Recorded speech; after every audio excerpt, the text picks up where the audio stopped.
Boa noite, turma. Tudo bem com vocês? Espero que sim. Parabéns para vocês que chegaram aqui até o quarto semestre.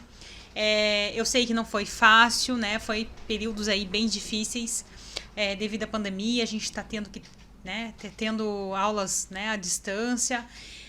Mas espero que, né, vocês consigam ter aprendido, né? Todos nós aprendemos com os nossos erros e acertos e acredito que agora, né, a gente consiga ter ali um aprendizado melhor. Mas a gente vai estar fazendo um nivelamento agora, tá? Para que se você perdeu alguma coisa no semestre passado, você possa resgatar, tá? Nessas 2 semanas agora, tá? Então não deixe a dúvida para trás. Esse é o momento de você conseguir colocar tudo em dia, tá? Vou fazer com vocês agora de cima para baixo, hormônios hipotalâmicos, adenohipófise, neurohipófise e, consequentemente, em cada organismo, né? Tiroide, nossas gônadas, glândulas suprarrenais, e a gente vai fazendo assim, ok? A gente vai começar então hoje na nossa aula com os hormônios hipotalâmicos. Lógico, nossa matéria aqui de bioquímica.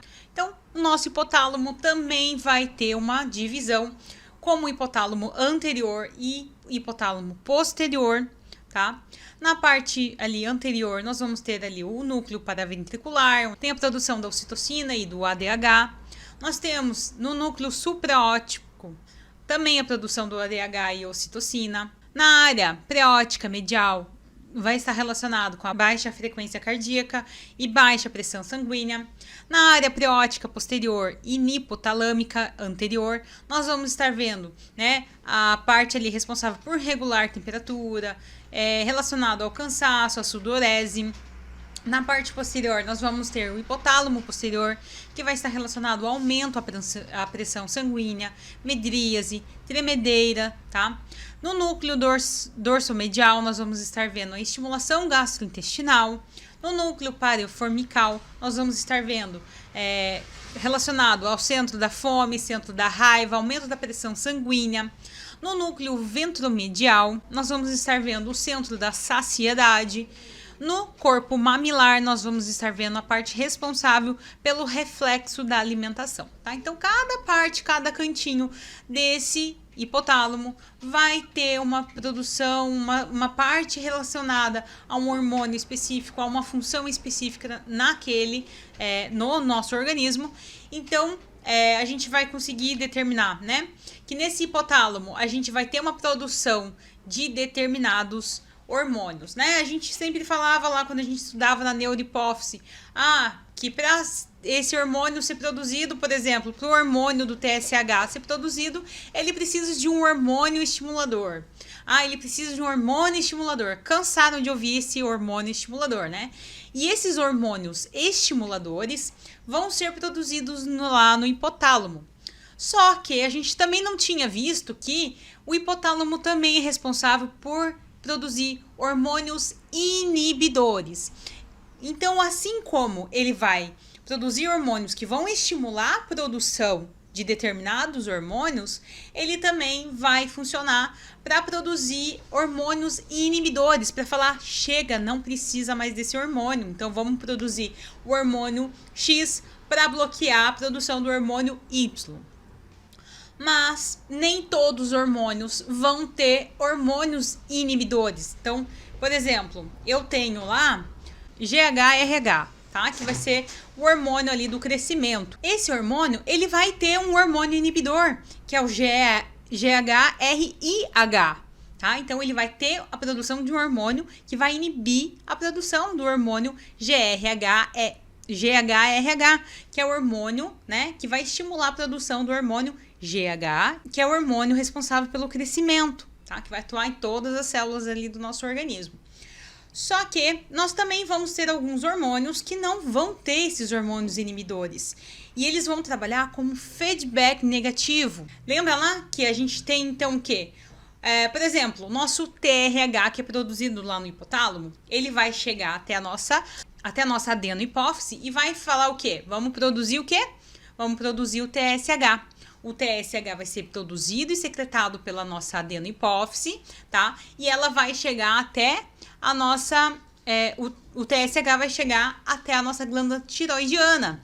E lá ele vai produzir o T3 e o T4, que são hormônios que vão estar atuando no nosso metabolismo. Porém, tá? O nosso T3, ele tem a função de, né, enviar o feedback negativo para o nosso hipotálamo, dizendo assim, opa, chega, já fui produzido, estou em quantidade normal, tá tudo ok, né? Então não precisa mais produzir o TRH, porque aqui na corrente sanguínea está tudo ok. Então essa percepção de quantidades de hormônios que estão na corrente sanguínea vão fazer com que o hipotálamo, tá, não produza mais esses hormônios. Então nós vamos ter esses hormônios que vão estar relacionados com esse feedback negativo e hormônios que vão estar relacionados com a produção de hormônios inibidores, certo?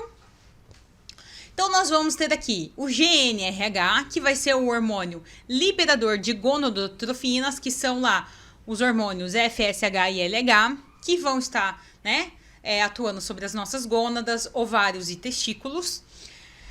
O TRH, né, como a gente falou, é o hormônio liberador de tireotrofina, que vai ser o TSH, que vai estar atuando sobre a nossa tireoide. O CRH, que é o hormônio liberador de corticotrofina, que é o ACTH, que ele vai estar atuando sobre o córtex adrenal, né? Nós vamos ter o GHRH, que é o hormônio liberador de GH, somatotropina, que vai estar todo o metabolismo, né, que é conhecido como hormônio do crescimento, vai estar atuando sobre todo o nosso metabolismo. E nós vamos ter, então, aí nesse caso, o GHRIH, que é o hormônio inibidor de GH. Agora, no caso, tá, da prolactina, nós vamos ter um caso diferente. A prolactina vai ser um diferencial. Por quê? Tem aqui PRF, que é o fator liberador de prolactina, PIF, que é o fator inibidor de prolactina. Por quê? Nós vamos ter a dopamina, tá? Sempre sendo produzida no nosso hipotálamo. Para quê? Inibir a prolactina. A prolactina só vai ser produzida, tá, quando a dopamina parar de ser produzida no nosso hipotálamo.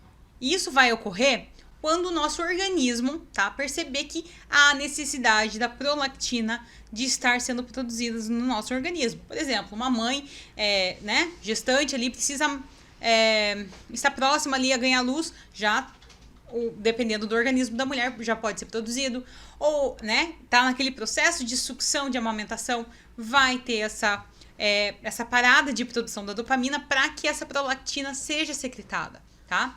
Então, essa prolactina só vai ser produzida quando a dopamina parar de ser, né, de ser produzida lá no hipotálamo, tá? Isso vai de acordo com, tá, o organismo. Isso pode ter interferência, tá, com os hormônios tiroidianos e também podem ter influência com o hormônio ali da ocitocina, né, do carinho, do afeto, né, do bebê, às vezes a mãe tá ali, né, então tudo isso tem relação com esses hormônios também, tá, mas esse é o diferencial desses hormônios. Então, o hipotálamo tem grandes funções. Ele tem regulação da adenohipófise, regulação da diurese, descida do leite. Ele é responsável pelo controle do sistema nervoso autônomo, regulação da nossa temperatura por estímulo local. Ele vai ter regulação da fome, regulação da sede, controle dos nossos comportamentos e das nossas emoções, ação regulatória indireta sobre o funcionamento da tireoide, adrenal, das gônadas, das glândulas mamárias e neurotransmissão nervosa auxiliar.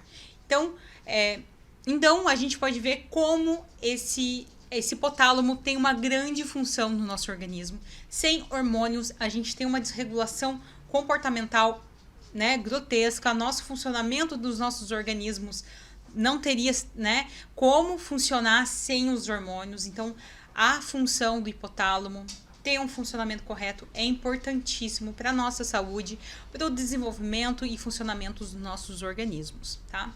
Então, ele é, bem dizer ali, um grande participante diário dos nossos comportamentos, das nossas funções. Então, eles são muito importantes para o nosso funcionamento, para o nosso organismo. Então, pessoal, essa foi nossa aula de hoje. Espero que vocês possam ter relembrado esse assunto. A gente vai descer agora, na próxima aula, para a nossa adenohipófise e depois neurohipófise. Então, se você ficou com alguma dúvida ainda do hipotálamo, aproveita a perguntar agora para a gente não deixar isso para frente, ok, pessoal? Bom restante de aula, eu fico com vocês aqui nos comentários. Boa noite.